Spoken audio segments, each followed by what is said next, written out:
Hi, and a real special opportunity today. We have with us Kiyoshi Ron Van Clief, a super individual and a man that's going to take some time and talk with us about himself and the martial arts. A pleasure having you with us on Martial Arts today.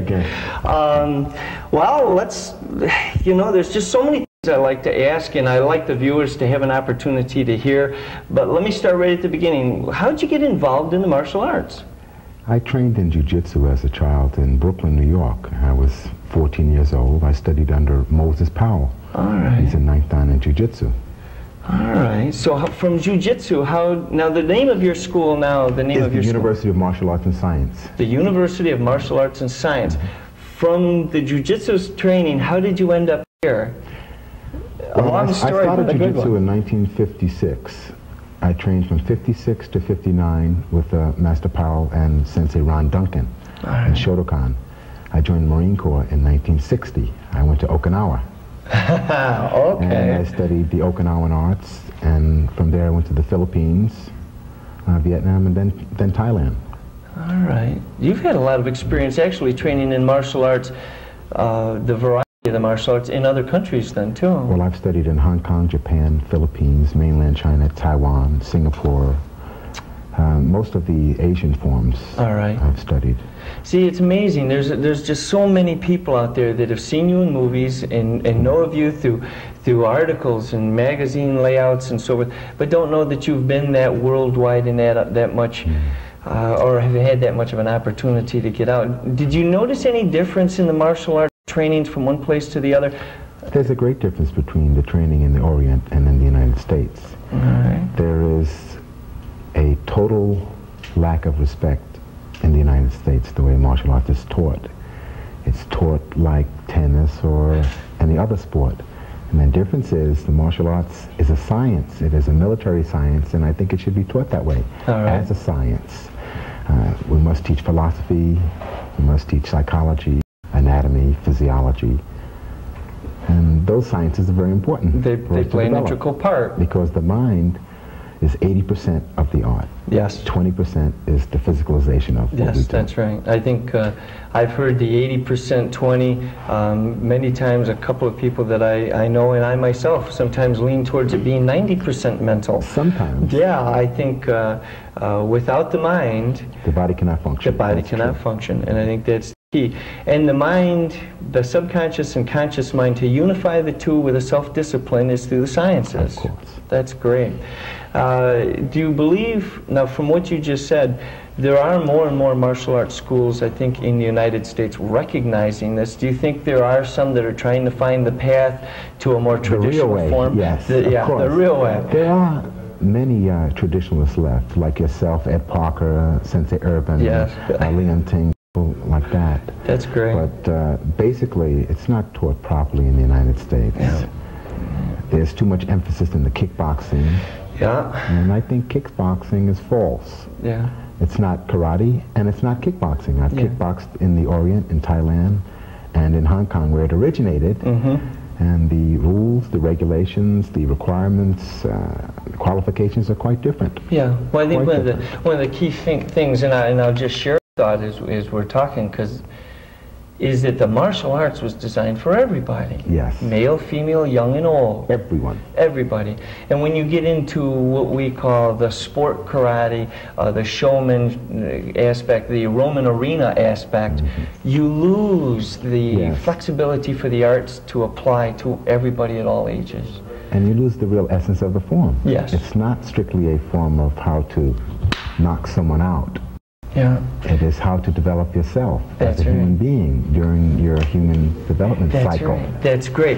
And in turn, and I will capitalize on that, that's why it's beneficial for young people with their school grades, attitudes. Of course. That's super. If they don't pass in school, they can't come to my class. That's great. All right, I say there's probably young people out there going, I wish he wasn't agreeing, but no, that's the way it's supposed to be. That is the way it's supposed to be. That is the way it's supposed to be. In the martial arts, there are many facets. Do you have a favorite? I mean, whether it be form or self-defense or weapons, do you have a favorite area? My specialty is self-defense. Presently, I'm teaching the United States Secret Service in New York weekly. And in September, I'll be teaching the FBI. Very good. Teaching law enforcement techniques, surveillance, arrest procedures, things like that. Yeah.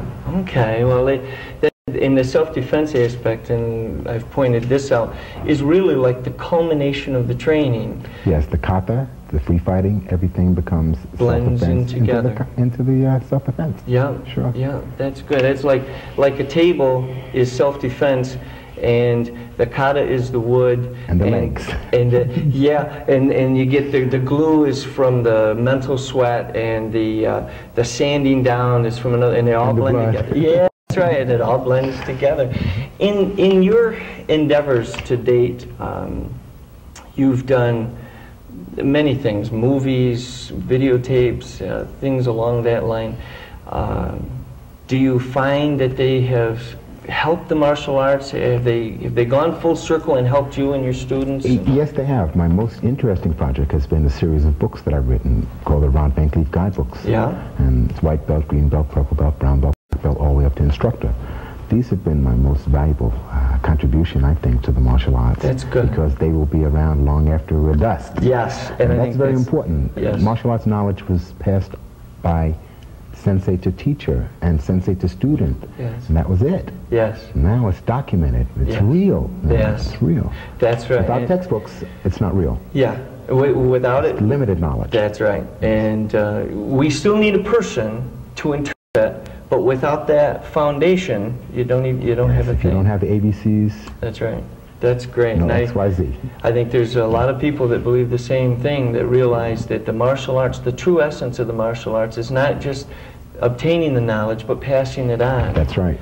And through books and videotapes done properly with taste and class, like your books and like your videotape, I think that makes a difference. Yes, long after we're gone, people will be training in the same way. Yes. And they may even heighten it with their enthusiasm. Yes, of course. Yeah, that's great. Well, you said just earlier, self-defense was something you really appreciate and you worked a lot on. We have some footage. I'm going to take a second here and we'll look at the monitor. We have some footage of you doing some empty hand techniques from a seated position and some other self-defense techniques. Let's just take a minute and watch those, and then we'll get back and I'll ask you some questions.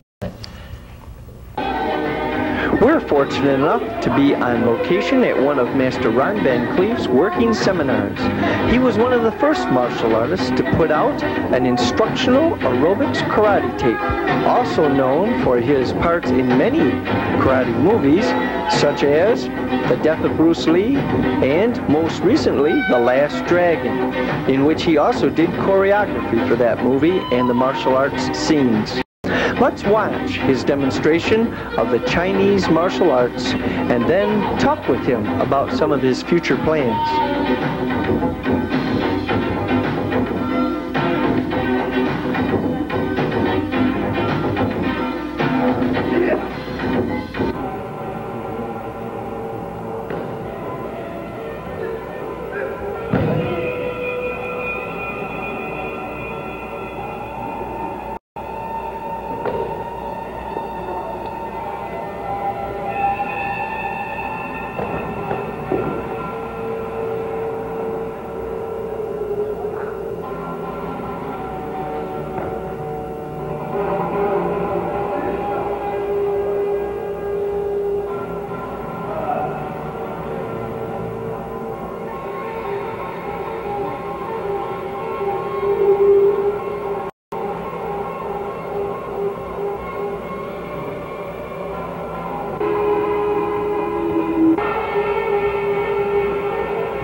Holy cow, all right. Well, that's incredible. You did some of the self-defense blindfolded. How, okay. That is my specialty, to be able to relax and feel the energy and sense the vibrations of movement and motion.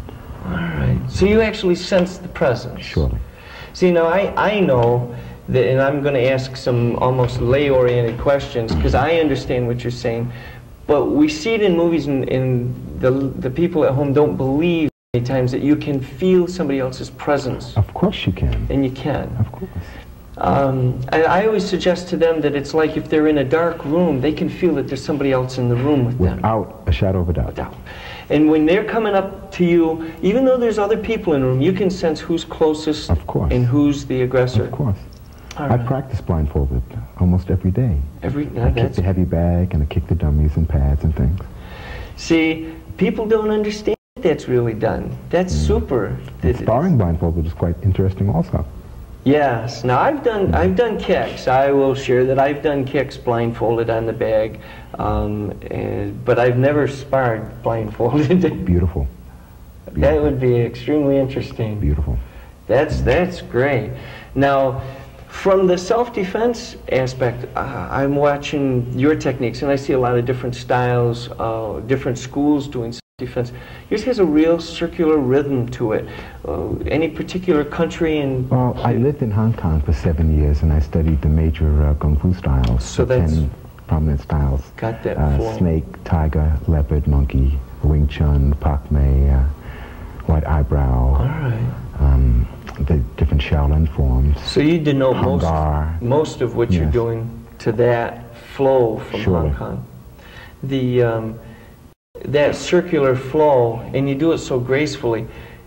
Is there a tensing up at any time? Only on impact? No. Or not even on impact? Only on impact. Only on impact. Yes, you have to save that energy. Remember, your body is like a fuel tank. If you use the energy, it's all over. It's all gone. You have to save it. Yeah. You only have enough energy for your life. All right. And every bit you waste, it's taking away from something else. From something else. So the body is like a fuel tank, and as you use energy, you obviously deplenish the amount of And if you don't think right and eat right, it's gone. All right, I said deplenish. I think it's diminish the amount that's left. And what you're saying now is if you don't eat right and drink right, that also affects that energy source in the body. Of course. All right. It's proper thinking. Martial arts will teach you how to relax, and that's the biggest asset of the training. It teaches you how to relax under stress. That's great. Yes, and I totally agree. If nothing else, when we say to men and women that are thinking about getting into the martial arts and training, they're wondering what they're going to get. And you know, we have people sitting here in the studio right now, and they're all nodding their head like, yeah, you're going to learn how to feel better about yourself. Surely. And relax and take the so-called imposed pressures of today's work situation. Of course. And let them run off your back like water and go home and take it easy and feel good about what you did and what you're going to do tomorrow. Right? For sure. Okay. I just kind of like, I really hit them in the head sometimes at home so they know. And I think we need other forms of exercise besides the martial arts to help us develop fully. Presently, I'm working with my wife as a trapeze artist, and I'm trying to learn how to put an act together. Now you just brought up something. I'm glad you mentioned it. You mentioned your wife. Now, is your wife into martial arts? Yes, she is. All right. Now, has she been in for a fairly long time? She trained before she met me, and she continued her training. She is a first-degree black belt. All right. Now, family-wise, do you have any children? Yes. All right. Now, is the whole family involved in the arts? My son has been in martial arts since he was born. Okay. Well, see, a lot of people He's got 12 years training. 12. He's got 12 years training. He's 12 years old. Because there was a mental attitude going on the whole time. Now, do you think that the martial arts is a positive contributing factor to a good marriage, too, in your situation? Of course. If you don't have discipline and if you don't have the ability to communicate properly, it won't last. The marriage It's just like martial arts. Yeah? Okay. And you have to work hard at it. It's very hard to be married, and it's very hard to be a martial artist. Yes, they're both We demanding. actually have to work on it. Yeah, they take demands. It's demanding. You have to give of yourself. Now, you said earlier your wife and you train, and she's working with you gymnastic-wise. Well, she's teaching me the trapeze. The right trapeze. All right, and we're going like on the that? road. We're going to Las Vegas on the road and do this act. And so you do, okay. All right. My wife has worked with the Ringling Brothers for a number of years as an aerialist. And she's also worked on your diet lately. She's definitely got me together. So diet. I lost 15 pounds in 3 months. Well, you look tip-top, boy, and I've seen you. Well, she works me out very hard in the morning. Yeah. Sit-ups, push-ups, everything. Yeah, I kind of sympathized when I was watching the monitor and after we took the footage of the people that were attacking you, because I don't know, I mean, why would they want to do that? Pancakes with wheat germ and things like that. Yeah, pancakes with wheat germ. Okay, yeah. I don't want her talking to my wife. I don't think yet. My diet isn't quite that structured. In regards to the martial arts in the future, do you have any goals, plans? I know you have other movies and other things, but in the martial arts regarding your students in the school, are there things that you'd like to see happen in America that you might be able to affect? Well, I would like to finally see the martial arts become standardized. Okay. And I'd like to see the Better Business Bureau come in and take all the charlatans out of the bootleg dojos. Mm-hmm. And Better Business Bureau, the government, the state, they must take control of the martial arts. I think it's most important because anyone can open a school. Yes. They can buy a belt, they can write a diploma, and that's it. I'm going to alter, I'm going to put in from my side, alter one of the words you said. I think they've got to get in and become involved. I don't know if I want them to control it, because then it might be some people who... You mean like licensing? Yeah, I think they need to get involved and have some licensing, some standards. Yes. That's what I truly meant. That's what you meant, and that's why I kind of fixed the word, because when we think of control, we think, well, then they're going to come in and they're just going to determine which school. But we do need some standardization. Surely. And some, we're talking safety. That's why they should get involved. We're talking schools that open that aren't concerned about the safety of students. We're talking about potential unqualified teachers. Unqualified teachers and potential injuries. No, surely. I think you're in the a room with a lot of very positive individuals who agree with you that it needs to be done. That's why I decided to write books on the martial arts and produce videotapes. I've just finished a series called the Ron Van Clief Kung Fu Classics, which will be out next month. All right. Yeah. Well, matter of fact, some of these people may see it and they may be already out, so I'm just going to let you know at home they may already be available when you view this interview. That's interesting, because through your books and through your efforts, you have an opportunity now to create some standardization so that the sometimes called fly-by-nighter schools, you have to live up to the standard. They don't last anyway. They don't last. Normally, but they turn people off. And they turn people out, too. Yeah. Very bad students, very bad teachers. It happens. It's one of the tough aspects of the martial arts, but in our growing years now, I think we're kind of getting hold of that. So you'd like to see some standardization nationally? Without a doubt, surely. All right, what about the Olympics? Looking to see the arts in the Olympics? I would definitely like to see the arts represented properly in the Olympics, not just Taekwondo. Yes. Because I think that's quite bad to have just one form. I agree. Represent a complete style or system of martial arts. I think and I myself am a Taekwondoist, although I've trained and I'm familiar with some other aspects and stuff. I think it's only a matter of time. I think it's a foot in the door. Yes. But I think the martial arts is I think literally if you say foot in the door, Taekwondo is like a leg and another style is another leg and another, it's only a foot in the door. We need to get the whole body in. The whole body. And have everybody represented. Yeah, that's great. All right. Well, I know we don't have a lot of time. We got, I'm going to check with that. How much time we got? We got like 6-7 minutes? 18. Oh, good. We're in pretty good shape. I just wanted to make sure.